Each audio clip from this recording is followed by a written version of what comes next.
All right, I think we are going to go ahead and get started. Um, Good evening, everyone. Hello, and thank you so much for joining us here for tonight's event. My name is Brandon Castle. I'm the Native American and Indigenous Studies librarian here at the W.E.B. Du Bois Library. Yeah, very excited to welcome you all here. Um, I would like to thank you all for joining us here tonight, here at UMass on Zoom, as well as the YouTube live stream link. Thank you all for joining us also during this particular week, which is a very reflective time for all of us and Indigenous communities, especially as we come together with family, friends, as well as our histories. On behalf of the University Libraries, College of Humanities and Fine Arts, and the Josephine White Eagle Cultural Center, I'd like to welcome you to tonight's event, Wampanoag History, Fiction or Nonfiction, with the author of the book Colonization and the Wampanoag Story, Linda Coombs. I'd like to say a big thank you to Dr. Alice Nash, the History Department, University Libraries. Thank you especially to our library tech team, Luke Doubleday, Kim Phil, Josh Silver, and Lauren Hubbard. Thank you very much for all your support. And thank you so much to UMass Dining for the wonderful meal. Please feel free to fix yourself a plate in the back there. We got salmon, beef, sweet potatoes, green beans. It's amazing. So please help yourself back there.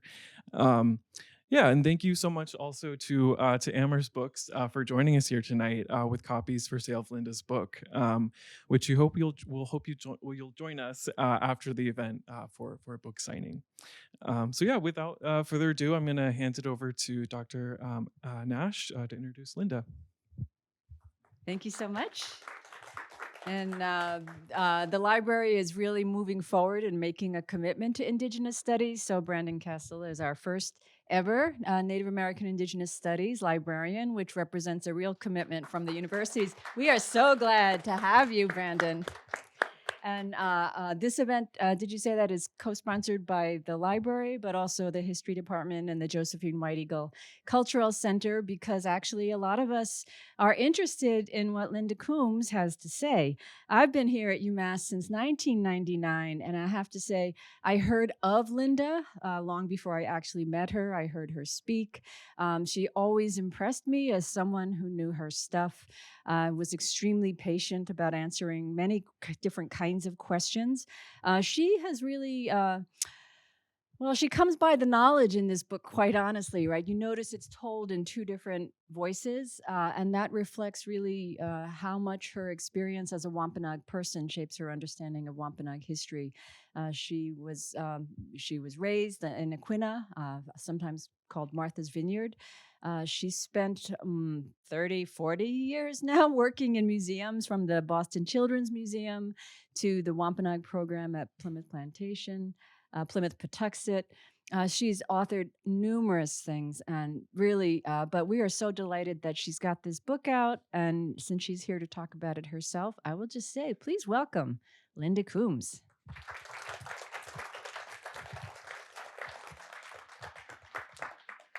Thank you so much. Okay, the mic's working. I wasn't sure if I shut it off when I stuck it in my pocket. So, thank you for having me. And, if I happen to fall asleep, would somebody just come up and smack me in the head? I was, for years, from all my work in museums, which has been 50 years, not 30 or 40 now, people said, Linda, you should write a book. And I was like, yeah, in my spare time, right? And finally, in the February of 2021, I received a call from a group called Race to Dinner. And if you'll see at the top of the book, it says Race to the Truth. And so my book is one of a series. There's 5 in the series. And they wanted me to write about racism against Native Americans. And I was like, that's kind of a broad topic, kind of like way out of my wheelhouse, because my focus has been, and I feel very fortunate to have been able to focus throughout all of my career to focus on Wampanoag history and culture and people, and to be that specific.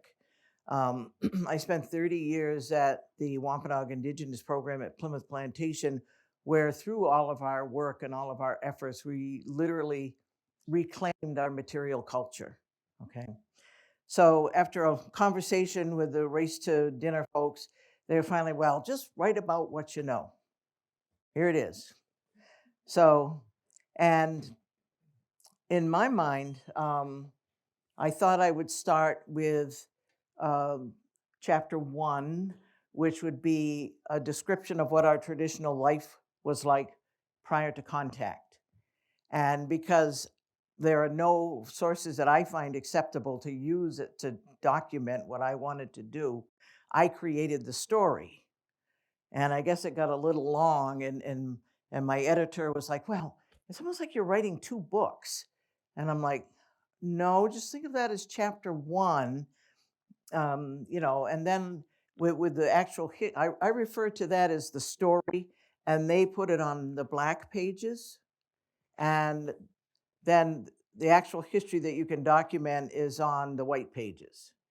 And so I wrote my story, and she's like, oh my goodness, you have to shorten that. It's like half the book. And I'm like, so it worked for me, They asked me to write the book.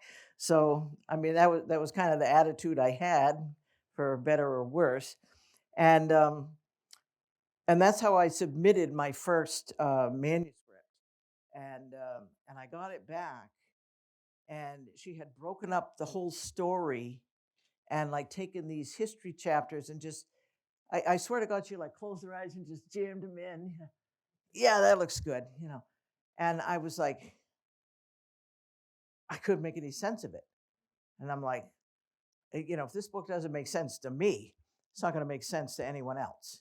So I spent like an entire day, like just trying to figure out, what chapters of the history to put with what parts of the story, and all this sort of thing. And they don't line up topically, as would have been ideal.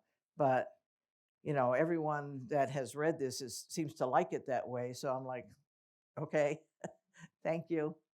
Um, but with the story, the book is written for 7th grade, and the main character is a little girl named Little Bird. She's 12, and since our families were always, extended families, it's not just her and her mom and her dad and her sister, but the aunties and the uncles and the cousins and the grandparents, and it's how they all, work together and live together, and how the children learn.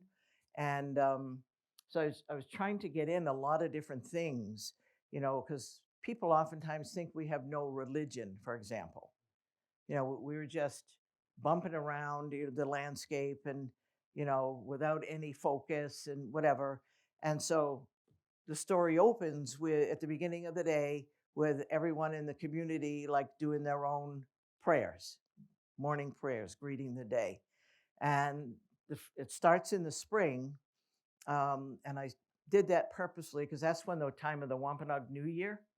And I just carried the story of this family through 1 year. So a year in the life of Little Bird and her family, and and it included as many ceremonies as I knew about. Um, and I don't give particulars of ceremonies because that would not be appropriate. Plus, I don't know what they are. That's something that we have lost. I know that we had a New Year ceremony, or a green corn, or a green bean, or harvest, or what have you. But what those actually were consisted of in the 17th century or before, I don't know. Um, and so, and there's a lot of food, a lot of cooking, because they have the garden and they have the harvest, and people are hunting and they're fishing and shellfishing and all this sort of thing. And because that's one of the other major stereotypes, is that we were just scrabbling around looking for food and always on the verge of famine, and all of this sort of thing. And which, if you look around you for 5 minutes, even as the landscape as it is today, there's all kinds of food out there. You might not just know what you're looking at. Okay. But My ancestors did, because that's where they lived. That's where they lived. They knew the woods as well as you all might know your kitchen, or how to get from the kitchen to the bathroom to the bedroom if you had your eyes closed or what have you. They knew it like that. Um, you often hear that Native people in our indigenous languages, there's no word for wild or wilderness. And what we called the woods or the meadows or whatever the landscape was, we called it home, because we knew it. That was our home. Um, so, and I, spend a lot of time talking about, how the kids spent time with, some of their elders, whether it was their aunts or uncles, their parents or their grandparents, learning whatever it was, and having them, like Little Bird, I have her, throughout the story, I'm always talking about different things that, her favorite things. Like she loved the smell of the salt air. She loved the smell of the beach roses. She loved the wind going through the pine trees, and all this sort of thing. So throughout the story, there's all of that. And what I'm hoping that people will do is start to do those things to begin that connection to the natural world. Because you walk on by, everybody's so busy with your own life and your car payment and whatever, what's on TV and all this sort of thing, that all of that type of thing gets lost. But that's where the connection is, between you and the natural world. So, I was trying to communicate all of that stuff. There was one point in the story where her cousin, who's 14, and he has made his own bow, his own set of arrows, and he's learned how to track. And he goes out on a hunt with his father and his uncles, and he kills his first deer. And it's one thing if you see someone else kill a deer, and you may have to help skin it or bring it home or whatever you have to do. But it's one thing when you take that life yourself. And so I have him seeing the point where he sees the life pass from the eyes of the deer. And I wanted to do that because life is so cheap in today's society. Everyone thinks they're cool because they can hold a gun or, and this sort of thing. And taking a life has become, I don't even know the right word, just, it's like a flip thing or something, and, and living in nature is all about life because everything is alive and everything is around us and we're a part of it. So if we start killing it wantonly or unnecessarily or in the wrong way for the wrong reasons, that all has an impact. So I'm trying to get at all of that stuff in my story.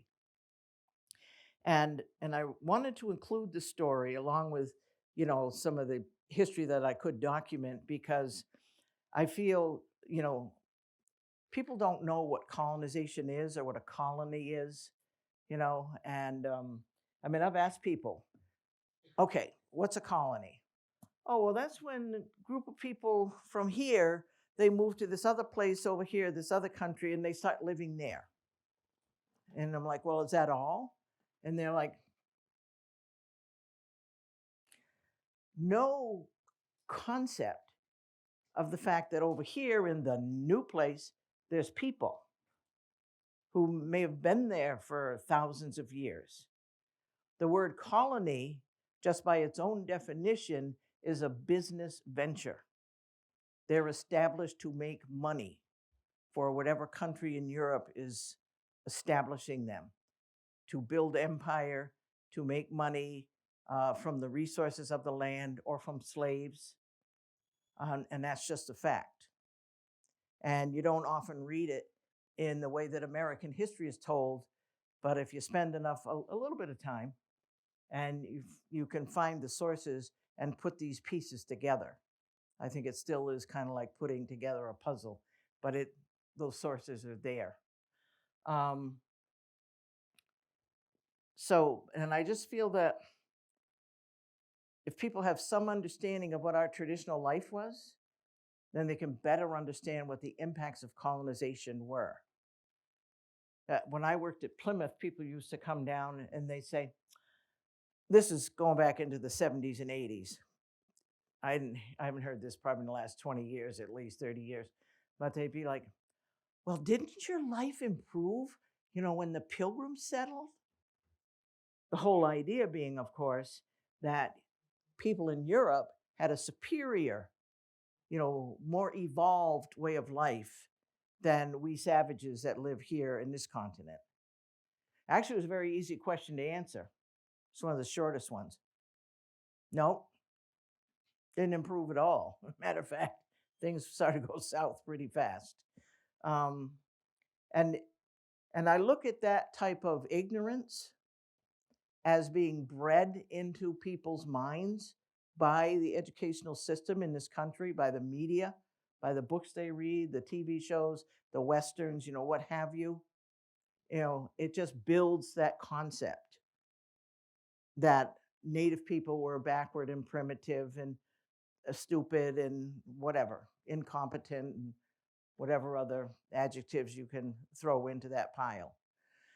And that all has a purpose because, it justifies, well, they weren't really using the land. They didn't know how to use the land right.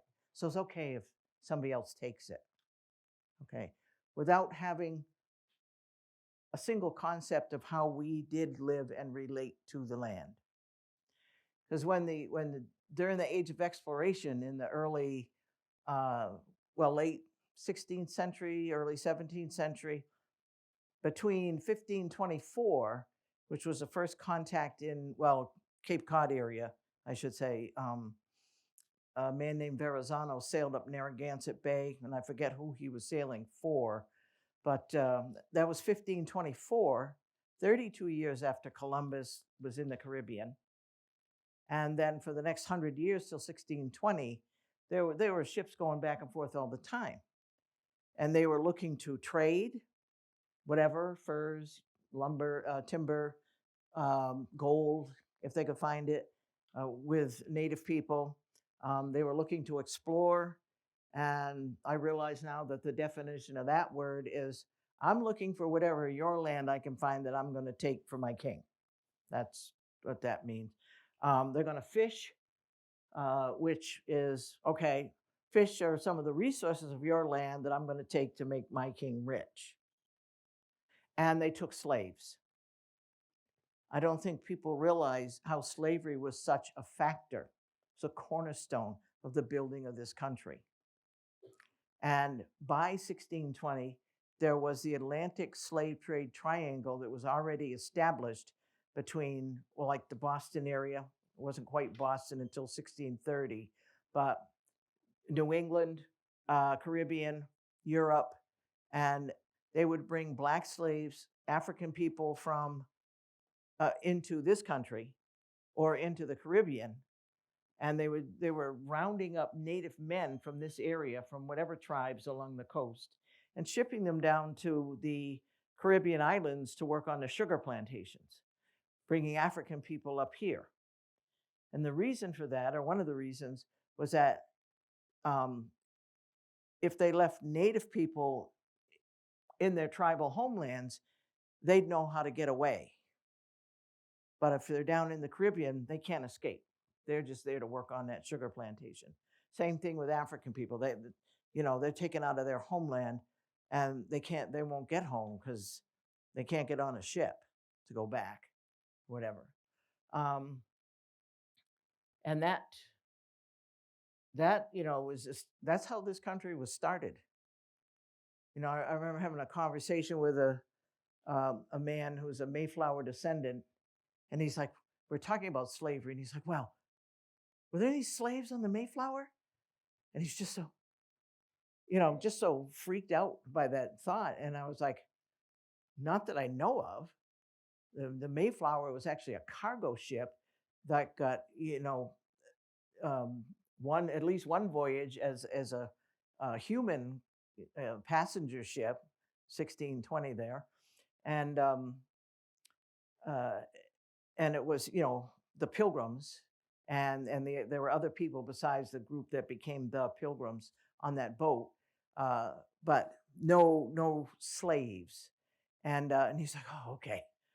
And I'm thinking, it kind of doesn't make a difference because the Mayflower was one of the boats that was sailing, between Europe and here. And the whole issue of slavery was a system that was in place. Okay. Wasn't, this one time thing that happened on July 9th, 1612 or whatever. It was going on all the time.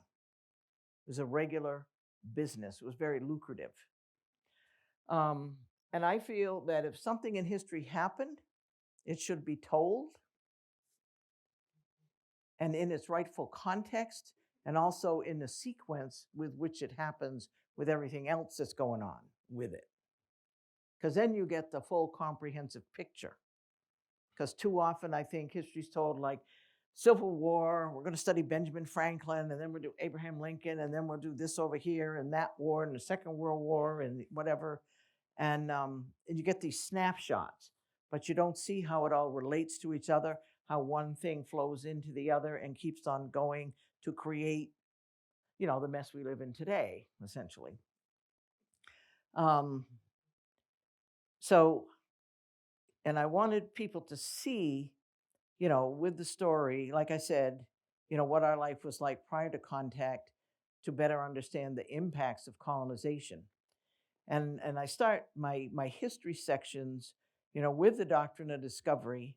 Do people know what that is? Can I see a show of hands? Oh, most people do. Okay. Because that, I quote Pope Nicholas, who wrote a papal bull in 1452, and it was 40 years later that Columbus, and I don't know if Columbus was the first explorer, but he's the guy that got all the press. And he certainly did a lot of damage down in the Caribbean. That is another story that doesn't get told, because he was responsible literally for, between the 4 voyages and all of his crews, they were responsible for the deaths of millions of indigenous people in the Caribbean islands. And that needs to be told. And from there, I talk about, the exploration and what was going on up here with the ships going back and forth. There were other kidnappings that were going on in Squanto, whom everyone's heard of, right? He was kidnapped. He was from Patuxent, which is now Plymouth, and he was one of 26 that was captured. Some were from Nauset, which is Eastham on the Cape now, and some were from Patuxent, and total of 26, and just kidnapped. And again, this was a very common circumstance that was going on. And they just, essentially disappeared. And these people were taken back to Europe. They were paraded through the streets like novelties. So people would line up and gawk and point and laugh and whatever. And then they were sold into slavery in Spain or in England. And Squanto happened to escape Spain and got back to England, where he was helped by some monks. And he finally was able to make it back here. He was kidnapped in 1614. He made it back here in 1619. And the other thing I talk about in that chapter is the Great Dying, which is a huge plague that struck through the area from southern Maine right down to Patuxent or Plymouth. And when it hit that area, it went inland and stopped at Narragansett Bay. And the Wampanoag people lost between 75 and 90% of our entire population. And it's something, at least population-wise, that we've not ever recovered from. And don't you know, that plague was 1616 to 18. So when Squanto comes home in 1619 to Patuxent, everybody's gone. He's literally looking at bones laying around, because everyone got so sick so fast. There was no one to take care of the sick, no one to bury the dead. Any survivors would have moved out of their particular villages and gone to live with relatives in other villages that weren't being affected. So, a lot of people diss on Squanto because, he was the English tongue, their interpreter, and he's seen as like a traitor or something. But I just feel that after being kidnapped, gone for 5 years, coming back and finding everything gone. If Squanto lost his last marble, he had every right to do so. So, and then he died by 1622. Um, and and then I come forward and talk about the establishment of Boston, which was Mass Bay Colony in 1630. And that's when ships started coming over, probably a redundant statement, by the boatload. um, more and more people were coming. And there was like an epidemic, a decade throughout the 17th century. And Native people were heavily affected, more so than the English who were affected, but we, took a bigger hit because we did not have the immunity. So our numbers were decreasing. European numbers are increasing because, people coming over. And we, to me, it's like a tsunami. We just got tsunamied, of colonization here.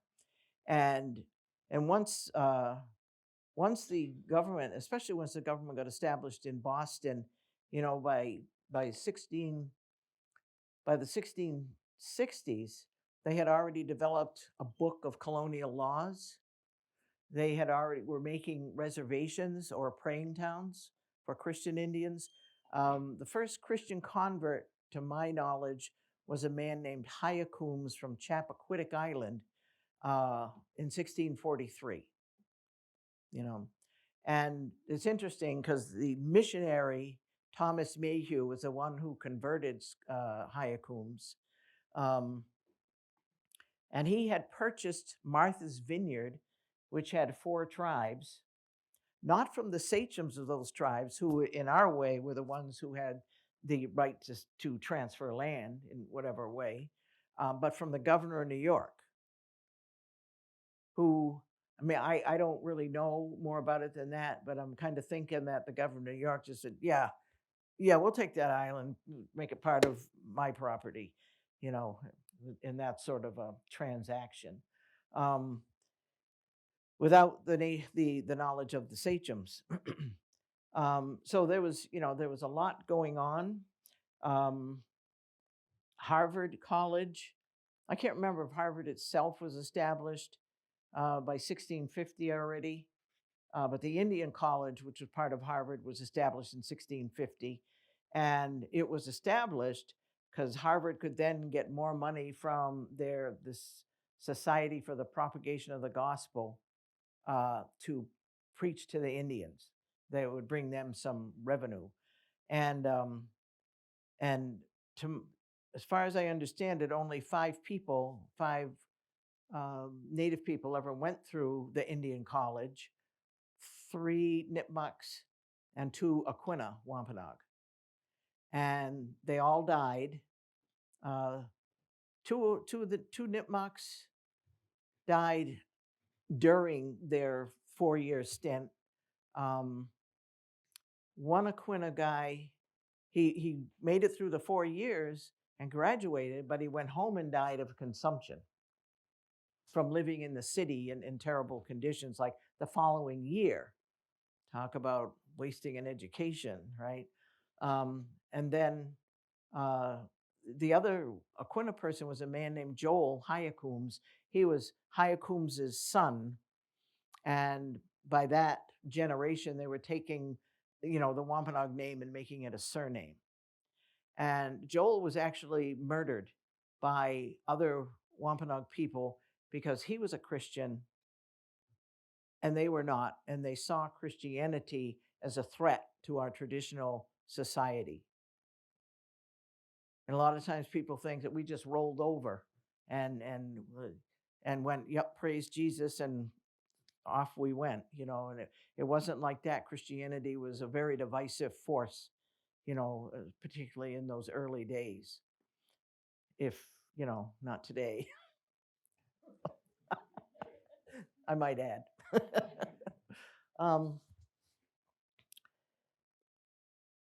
and then the only other, the person that lived was a man named James Wawas, who was Nipmuc, or James the Printer, as he was known, because he operated the printing press, at Harvard. Uh, and I guess, James, the printer, was like, this isn't looking too good. I'm going home. So he he he went home and I think lived a natural life. Um, but there's a lot of things I talk about indenture because the slavery of the 17th century um, that were taking people to Europe or to the Caribbean islands or whatever, it sort of morphed into indentured servitude. And the English indentured their own children who might go into indenture at age 8 and learn how to be a blacksmith. And then when they're 18 or whatever the appropriate age was, they'd be released and they'd have a trade, a skill, and they could go and make their living. With Native people, it didn't work like that. It just became this indefinite thing. And again, these were not isolated incidences. It was a pervasive system of doing this. Children were removed from their families because the English felt they could raise children better than their own native parents. And then those children would be put into indenture. And, and again, if they're not living with their own family, they're not learning their language, they're not learning the ways of the woods, they're not learning how to hunt or get clams or grow corn or what ceremony or any of that stuff. And I think that was sort of the blueprint for what later became as westward expansion happened with the boarding schools out west. Started right here. You know. So I talk about all that stuff because again, it's history that isn't known and it needs to be known. And I bring the book up to present day and talk about the indigenous tribes in the state of Massachusetts anyway. Um, and just kind of leave it at that. Uh, let's see. Yeah, I just was at a conference and they wanted us to explain, what process of research we used. And, to write our books, I was with several other authors of books for young adults. And my research process was my entire experience, you know, working in museums for one, particularly at Plymouth, because we had the opportunity in the 70s and 80s and 90s to research, the primary sources, whatever secondary sources, and not only to just read them, but to, I guess, learn how to read them and extract information and separate the good information from the bias or the misrepresent whatever that are in these writings, because they're in all writings. And so we used those. We used a lot of secondary sources. We sometimes just had to, one of the things that we did there was learn how to make everything that the visitor saw. So we made the traditional homes, we made the boats, we worked in the garden, we had an outdoor kitchen, we made the clothing, we made all the baskets, all the arrowheads, all the whatever. Everything visitors saw, we made it. And you don't often find how-to books on this stuff. So a lot of times we just say, okay, yeah, we're going to go into the cedar swamp today and cut some poles and we kind of just learned by getting out in the field and doing it. It's what I've come to term as field research. Or it's like the Pilgrims would write about the baskets that we wove and how very artificially they were made, which that term in the 17th century means handmade. Doesn't mean crappy or anything like that. It just means handmade. Um, and they came in blue and black and yellow and whatever colors and and we later learned that we made twined baskets.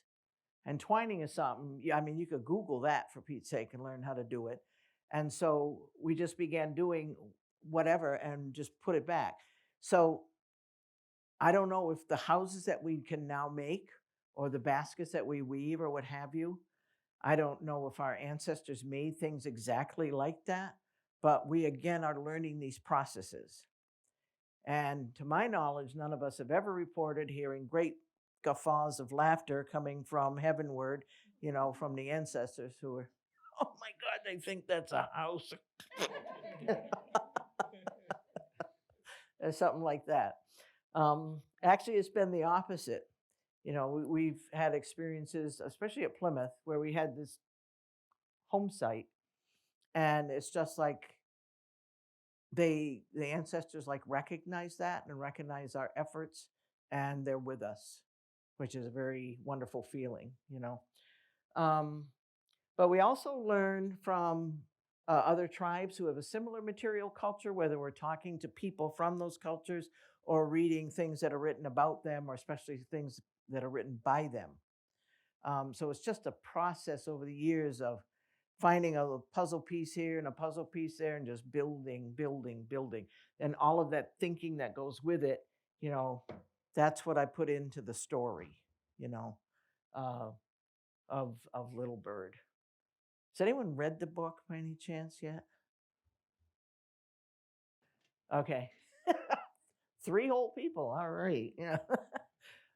But there's one section where I'm talking about Little Bird's little sister Strawberry, who is 6 years old, and the girls are learning how to make pottery with their grandmother and their mother and aunties, and everyone's kind of going along famously. Just the pots aren't perfect, but they're getting the technique down.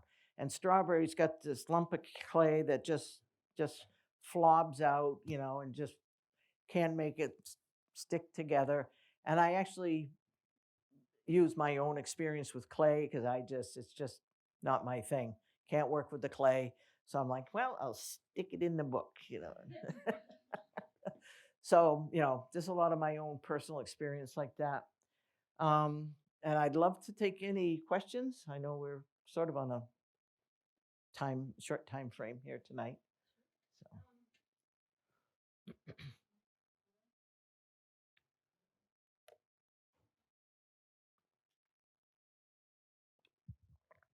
Thank you so much, Linda. So I guess we can take questions from the audience, and we also may have questions. Do you have any questions so far? Logistical question.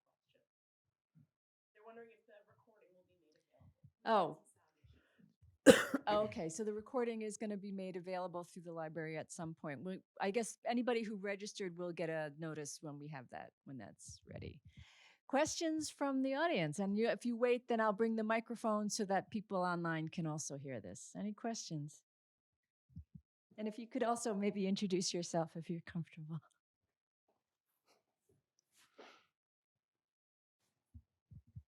Hi, I'm Al. Thank you so much for doing this talk and sharing about your book. Mhm. So recently, there's been an uptick of people, especially in the Northeast and especially in academia, exposed as identity frauds, as pretending to be Indigenous. So I'm just wondering if you have any advice to give to institutions like UMass on how to deal with this problem. Goes right for the easy question. um, well, as I said in the book, I have a chapter that comes up to present day, and I'm talking about who the indigenous people in the state are and what those tribes are. And that is pretty much my same answer when people ask me that question. And so you have the Wampanoag people on the East Coast, and we have three remaining communities. Mashpee is the largest in Mashpee on Cape Cod, Aquina on Martha's Vineyard, and Herring Pond, who just the other day literally received their state recognition, finally. And then in the middle of the state, there's Nipmuc people. In this area, this was the Pecumtuck.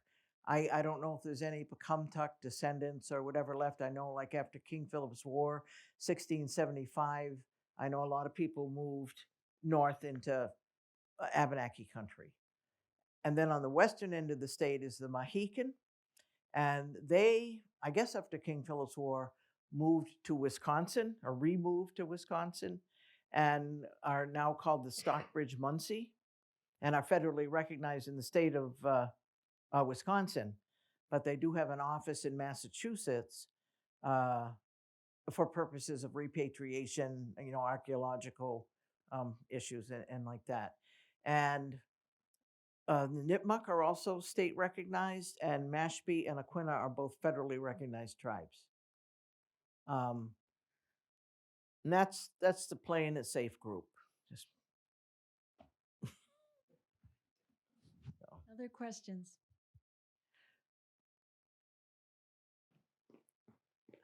I'm going to start in the back and work my way forward.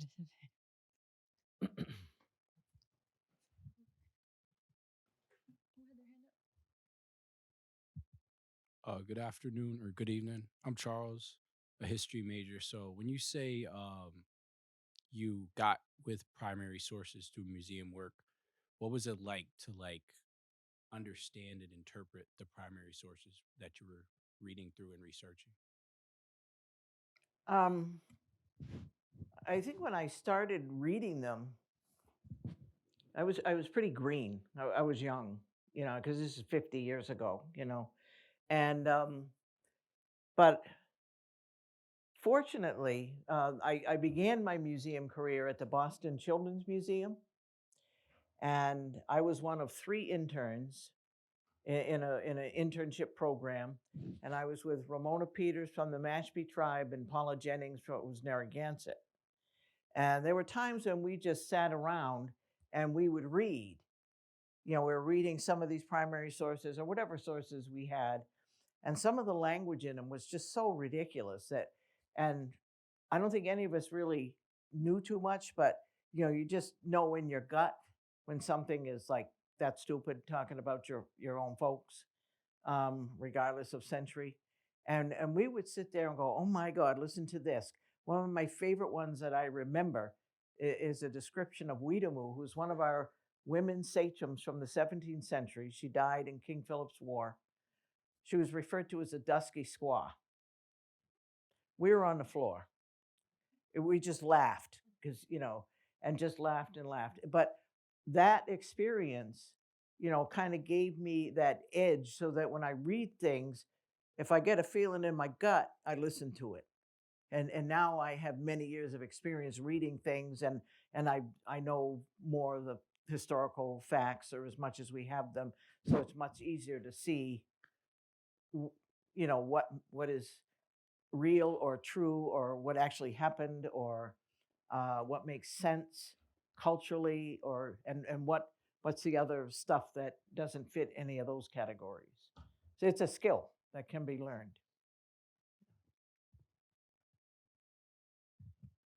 Hi, my name is Jason Kumkowicz. I'm here with our group of students from Holyoke Public Schools. Um, I have a pretty difficult question. So the incoming, I don't want to call him president, but I guess that's what he is now. During his previous term, on Thanksgiving, actually did repeal or revoke the tribal status for the Wampanoag peoples.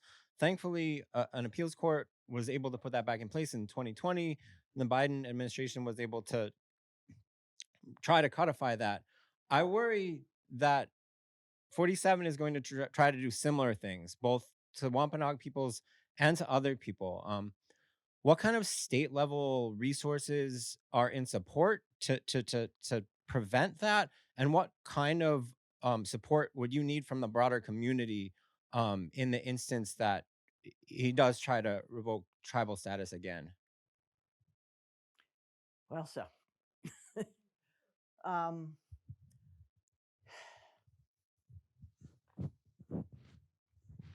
when you say support within the state, I mean, I don't know really how to answer that question. I'll be honest with you. Can I defer that? Because we happen to have Rhonda Anderson, who is the Western Massachusetts representative for the Massachusetts Commission on Indian Affairs. So she's like, maybe a different position, a better position to respond. Kuya Nakpak, thank you so much for being here. It's an absolute pleasure listening to you speak. Thank you. So, my name is Rhonda Anderson. I'm a Nupal Athabascan, and I'm the Western Massachusetts Commissioner on Indian Affairs. And at the moment, we're doing listening sessions. I think we just actually wrapped up last week on the potentiality of a Truth and Healing or a Truth and Reconciliation Commission in Massachusetts and how that could possibly be done. And that might actually help down the road. We're also strengthening criteria for tribal acknowledgement and recognition within the state. And that also, as what happened this past week with Herring Pond Wampanoag being acknowledged and recognized by the state, that's a very important step forward. So making sure that we have criteria in place going forward is going to be helpful. I don't know if I can answer any further than that. Yeah, it's kind of a question with so many layers that it's hard to know even where to begin, because it almost depends, eh, like who likes Indians and who doesn't in the state government or whatever agency or office. I mean, it looks like the governor likes us because she just granted Herring Pond their state recognition. So that's a good thing. Um, and I don't know, like my book was just recently recast as fiction, back in October, and people from across the country reacted to this, which I was just so surprised at that. And we do need that kind of support, especially with somebody like Trump in office, because it was the Mashpee tribe that he tried to uh, take everything they had. That's what was so disgusting, because it was a matter of land into trust, and they had gotten land in Taunton into trust, and what I heard was that he wanted one of his buddies to be able to have a casino in the state of Massachusetts, and if the Mashpee tribe was not federally recognized, they were not able to have a casino. But they would have lost not only the land in Taunton, but their land in Mashpee, which is their homeland. That is absolutely disgusting. There's just no other way to frame it. That he would be so selfish and and and have no conscience about doing something like that to people that have fought so hard to remain existing.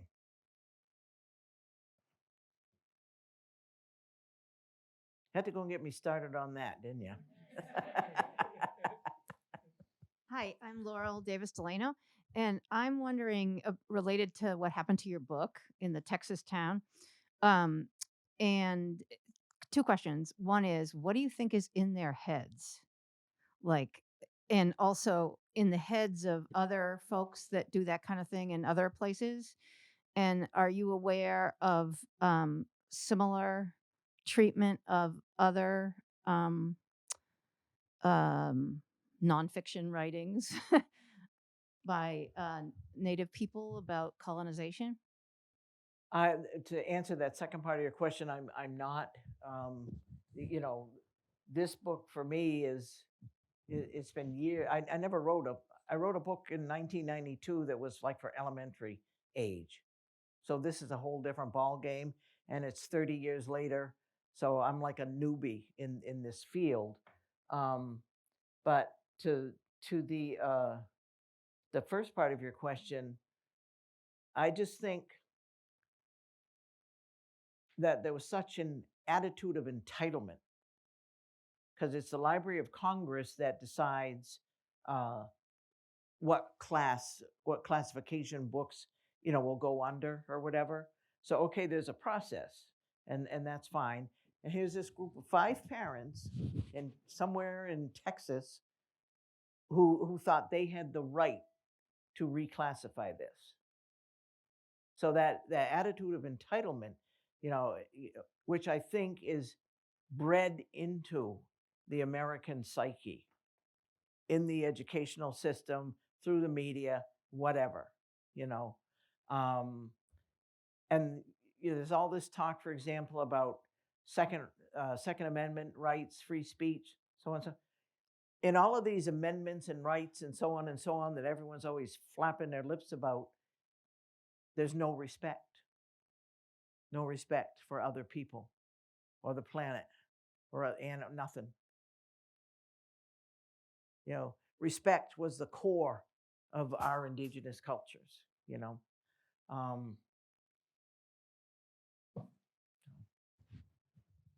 We have some questions online. The first question is from an anonymous attendee. They'd like to know how long it took you to write your book. it took me a year and a half to 2 years. Peggy would like to know whether you have any recommended books, I'm assuming similar to yours, for very young children, preschooler age, that you can think of. Mm-hmm. Can't remember any of the title names right now, but yes. Huh? Oh, yep. There's a website, American Indians and Children's Literature. If they want to look on that. Another anonymous attendee asks, would you speak about Wampanoag language, its usage and teaching as a part of the culture moving forward? Well, the Wampanoag Language Reclamation Project is now more than 30 years old. And our primary linguist, began researching the language on her own back in the 90s. And she did come before, our entire community, or several communities really, to see if we wanted to go through this process of bringing the language back, because we had no fluent speakers for a number of generations. And everyone, I mean, hands down, it was like, yes. And so she began doing this research. She ended up going to a research fellowship at MIT in linguistics. And in that school, they study the Proto-Algonquian, which is like the mother language of all the Algonquian languages. There's 42 in the language family. And she went there for a year in this fellowship and then went right into a master's program and came back to the community and was teaching community classes and began an immersion school, which was pre-K through 1. It's now pre-K through 3, grade 3. And there are after-school programs in the public schools, like a couple of times a week, plus like a lunch and learn thing for the kids a couple times a week. So there's various programs. And, it's been very steady because there's been a lot of people that have learned an awful lot and teach with her, now. So That's wonderful to hear. The last, I have another one just came in, but one more here. Janelle would like to know, as a living tribal member, what would you like future historians to learn about your generation's time? about my generation, I think any generation, I want people to know the truth of history and not as some random thing that's out there, but I want people to realize that we are all responsible for it. We can't change, none of us can change what happened in the past, but we can learn about what happened in the past to whomever and set up our society so that we don't continue those atrocities in the future.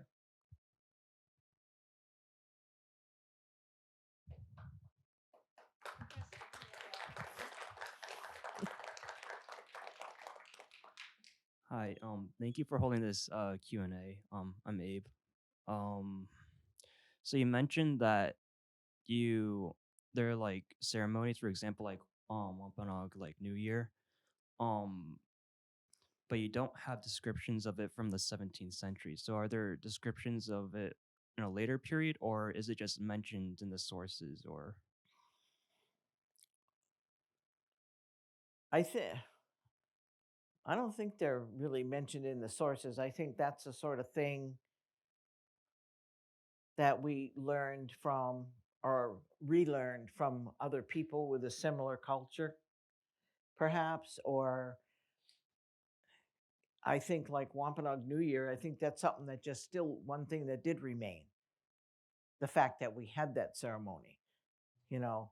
But like I was saying, the whole process of Christianization which essentially is convert or die, began in like 1643. And that was so heavy on us, because people were made to feel ashamed, literally. You read stuff that Wampanoag people wrote in the 17th century, and they were ashamed to be born in the state that they were, which was as a non-Christian or which as a Wampanoag person. And that consumed their thinking, so it's like, anything from our traditional culture becomes like a bad thing. I remember hearing that in my own community at Aquina in 1974, that's when the powwow drum, which is from the Western tribes, but like everyone has the drum now and sings at powwows or whatever. But when that drum came to Aquina in 1974, we had elders who thought that that drum was something from the devil, because that's what they had been brought up to believe, that stuff from our own culture was evil. In the 20th century, and when you make people, under the guise of religion, you make people feel ashamed of who they are, that's evil. That's what evil is. Because the drum, I might add, represents the heartbeat of Mother Earth, which is sort of not too devilly, I think that brings us pretty much to the end then. I think, I don't know if we're going to top that. Was there anything you want to say in conclusion or just? No, just thank you for having me. Thank you for your questions. Glad you want to hear it all. And how much are the books? Okay, so if you're interested in buying one of Linda's books and having her sign it, they're $9. So good Christmas presents for people. And so again, thank you so much, Linda Coombs, for traveling all this way.